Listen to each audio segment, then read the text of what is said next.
সাতক্ষীরার শ্যামনগরে বিগত কয়েক বছর যাবৎ চোরের আতঙ্কে উপজেলাবাসী অতিষ্ঠ ছিল। শ্যামনগর উপজেলা প্রশাসনে একযোগে চোর ও অপরাধ নির্মূলে কাজ করে যাচ্ছে। শ্যামনগর প্রতিনিধি তপন কুমার বিশ্বাসের পাঠানো তথ্যচিত্র ডেস্ক রিপোর্ট। এ ধারণায় শ্যামনগর উপজেলায় বহুল আলোচিত চোর চক্রের হোতা সাইফুলকে আটক করা হয়। সাইফুল শ্যামনগর উপজেলার মাজাট গ্রামের জকিরের পুত্র।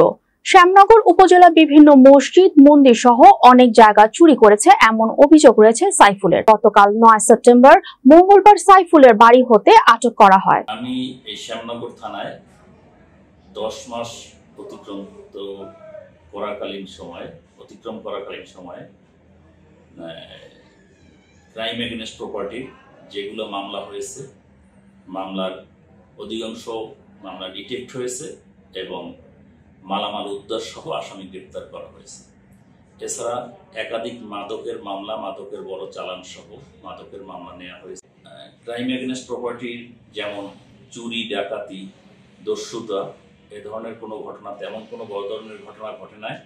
তারপরেও ছোটখাটো যেসব বিষয়ে ঘটনা ঘটেছে সেগুলোর আসামি গ্রেপ্তার এবং মালামাল উদ্ধার করা সম্ভব হয়েছে।